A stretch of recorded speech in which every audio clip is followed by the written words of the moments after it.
Usted sabe que estaban necesitando un técnico superior en computación y él consiguió el trabajo. ¡Qué suerte! No fue suerte, papá, sino que él era técnico superior en computación. Eso no fue suerte, él se preparó para ese momento. Eso no es suerte, eso no tiene nada que ver con suerte. Eso tiene que ver con es decir, antes de que las cosas sucedan, prever el acontecimiento. Para eso es la palabra. La palabra no es para tener una Biblia debajo del brazo y decir gloria a Dios, aleluya. Soy evangélico, cristiano pentecostal de las 7 iglesias benditas del Espíritu Santo, guiado por la unción, la gloria, y bendito sea el Señor y alabado sea Dios. Y yo aquí se ora, aquí se ayuna y se alaba a Dios todos los días. No, eso no es para eso. Eso no es para eso. Eso es para que hayan cambios en nuestras vidas. Bueno, entonces, lo primero que debemos aprender en este día es que la palabra de Dios es sinónimo de la voz de Dios. Vamos a ver, vamos a repetirlo. La palabra de Dios es sinónimo de la voz de Dios. Entonces, si uno de los grandes problemas que tuvo el pueblo de Israel fue que no quiso oír la voz de Dios. La Escritura dice, por allá en el capítulo 20 y siguientes del libro de Éxodo, que Dios le dijo a Moisés: dile al pueblo que se acerque a la montaña para que escuche mi voz. El pueblo le dijo a Moisés: no, cuán terrible es la voz de Dios, acércate tú. Viste, el problema es que ellos no quisieron oír la voz de Dios.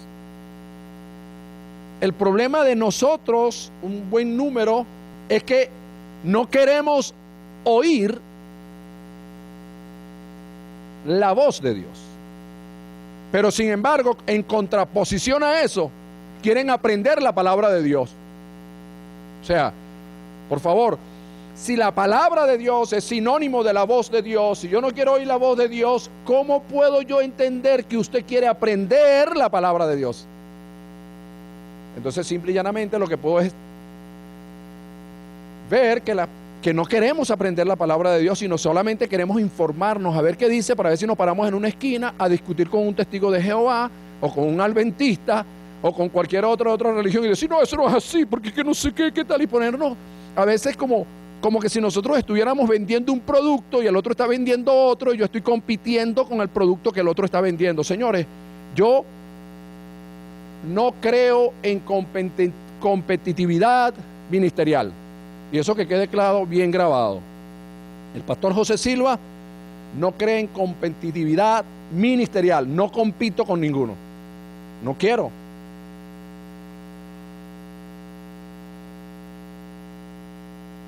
¿Por qué voy a competir? ¿Acaso yo estoy vendiendo un producto que quiero que tú me lo compres? Lo que sí te puedo decir es que yo tengo lo que tú necesitas.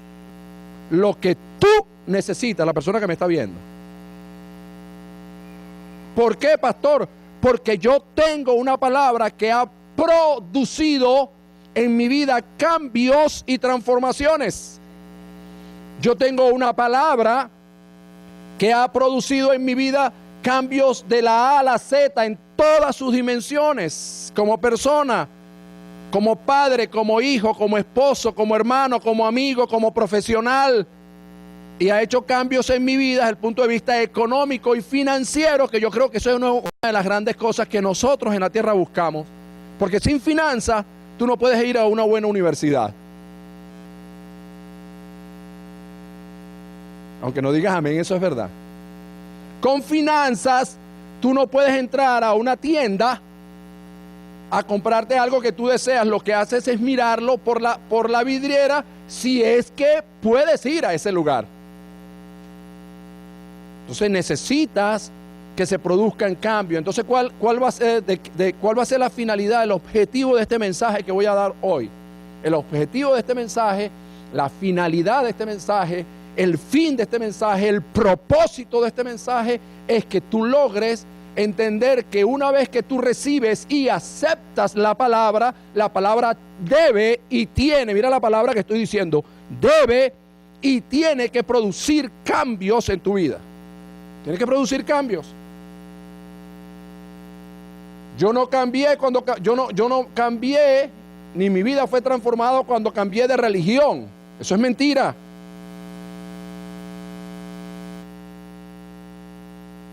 Mi vida no cambió cuando yo cambié de religión. Mi vida cambió cuando conocí la palabra. Esa palabra hizo cambios en mi vida, no la religión. Salí de una religión y me metí en otra. Era brujo y me metí a santero. Una cosa así. Entonces, ¿qué está haciendo? ¿Hay cambios en esa persona? Sí, está cambiando de un lugar a otro. ¿Pero hay cambios en su vida? No hay cambios. Tú tienes que cambiar. Tiene que haber cambios estructurales. Usa esa palabra, dila. Lo he dicho muchísimas veces. Una vez lo dije, lo repito. Había una persona orando para que Dios le diera 5 millones de dólares, porque él había sembrado para eso 5 millones de dólares, que hoy es platica. Y orando y orando y orando y orando por eso, y estaba ahí: Señor, yo he sembrado por esto, Padre, y vengo delante de ti porque yo necesito que se manifiesten esos 5 mil dólares. Por esto he sembrado, a esto me he dedicado. Y había otra persona al lado allá pidiendo 5 mil dólares. Señor, dame 5 mil. Señor, dame 5 mil. Señor, dame 5 mil. Este hombre se paró, agarró la chequera y le hizo un cheque por 5 mil dólares al hombre este. Le digo: toma los 5 mil dólares, por favor, y te me vas. No me entretengas el nombre porque estoy haciendo un negocio más grande que el que tú estás pidiendo. Entonces, este hombre con 5 mil dólares resolvía el problema de 5 millones de dólares. No lo resolvía. ¿Qué hizo? Sembró en alguien que necesitaba lo que él tenía para que le viniera lo que él estaba buscando. ¿Tú te atreverías a hacer eso? Me cayó algo aquí en el ojo. ¿Te atreverías a hacerlo? No. ¿Tú sabes por qué? Porque la palabra todavía no ha hecho ese cambio en nosotros. Pero cuando la palabra produzca ese cambio, sucederá. Dígame, pues. ¿Ok? Diga conmigo entonces: la palabra, una vez recibida. No, pero dígalo como si lo creyera. Una vez recibida y aceptada en mi vida, debe y tiene que producir cambios estructurales en mí, en mi familia, en mi trabajo, en mis finanzas, en mi economía. Producir cambios. Tiene que producir cambios.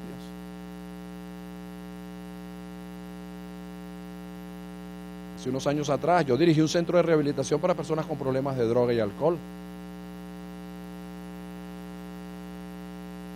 Cuando usted escucha a alguien por ahí que me dice: maestro José Silva se quedó en el tiempo, esa persona se quedó en el tiempo porque todavía me recuerda como el maestro José Silva del Hogar Renacer. Entonces se quedó en el tiempo. Entonces una vez me encontré con una persona y él contentísimo: oye, maestro, y yo: oye, vale, ¿cómo estás? Vale, bendecido, todo bien, todo bajo control, sí, qué bueno.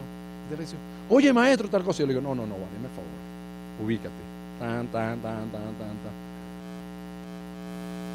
Usted no es el mismo maestro José Silva. Y yo le dije: claro que no, bobo, claro que no. Si yo fuera el mismo maestro de hace 10 años no hubiera cambiado. Claro que no soy el mismo. Jamás podré ser el mismo. Porque la palabra ha ido, ¿qué?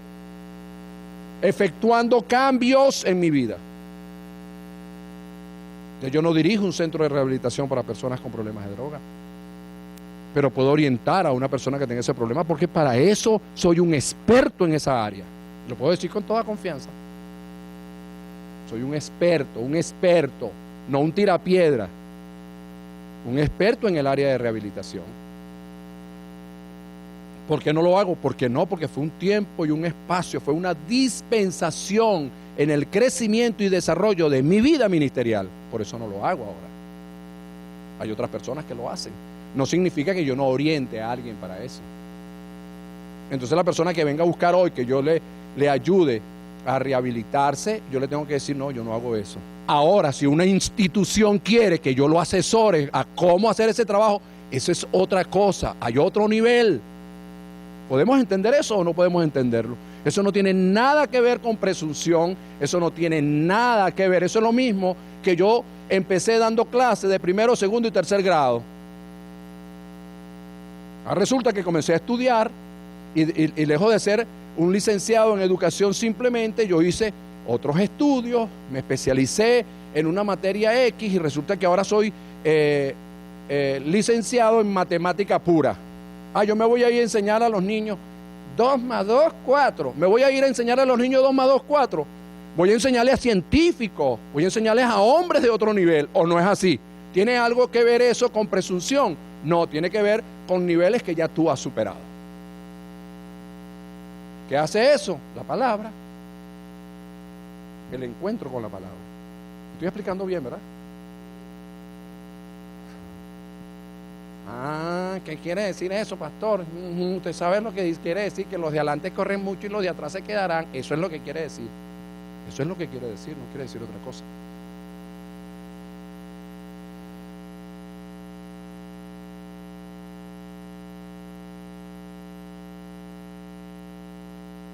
Lucas capítulo 19. Ya te saludé, ¿no, Orlando?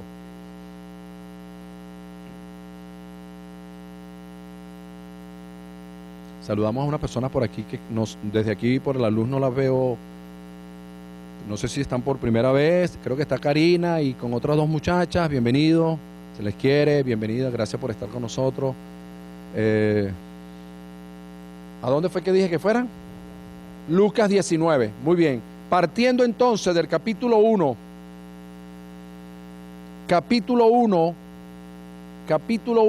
versículo 14 del libro de Juan, que la palabra se hizo carne. La palabra se hizo carne. ¿Qué cosa? Fíjate lo que voy a decir aquí. Mira lo que hace la tradición. La palabra, siendo espíritu, buscó de hacerse carne. Y nosotros en la carne estamos buscando de ser espíritu. ¿Qué cosa, no? ¿Qué? Tienes que ser espiritual. Oye, cuando alguien te diga así, tú le dices, oye, no puedo. ¿Cómo que no puedes ser espiritual? No, papá, soy carnal. Más bien, el espíritu se convirtió en carne. Ahora que tú me digas que la carne debe guiarse por lo que lo convirtió, por supuesto que sí. La carne debe dejarse guiar por el espíritu, que es otra cosa. Pero yo no me puedo convertir en lo que ya soy.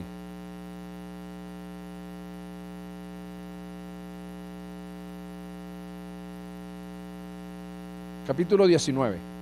¿De qué? De Lucas. Por supuesto, pastor, pero hay algo que usted no me ha dicho. Sí.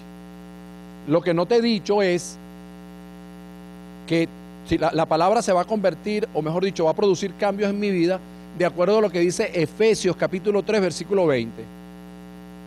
Que allí dice que es conforme al poder que actúa en nosotros.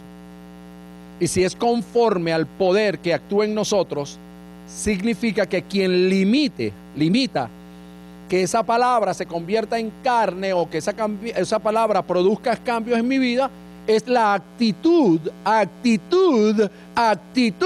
que yo tome hacia esa palabra. Si yo tomo una actitud que no me interesa lo que me esté diciendo, si ya yo tengo una decisión en mi cabeza de algo que voy a hacer, la palabra por supuesto no produce cambio porque la palabra va a chocar con el bloque que yo le coloco. Entonces, si en mi mente hay tradición, hay costumbre, la palabra no puede entrar. El mismo Jesús lo dijo cuando expresó en el libro, creo que es el capítulo 15 de Mateo, cuando dice: ustedes invalidan la palabra de Dios con tus tradiciones. ¿Qué es lo que invalida la palabra de Dios? La tradición. Es decir, la palabra queda sin efecto, queda sin valor, no produce cambios. ¿Por qué? Porque una tradición, una costumbre bloquea la palabra. Lo mismo es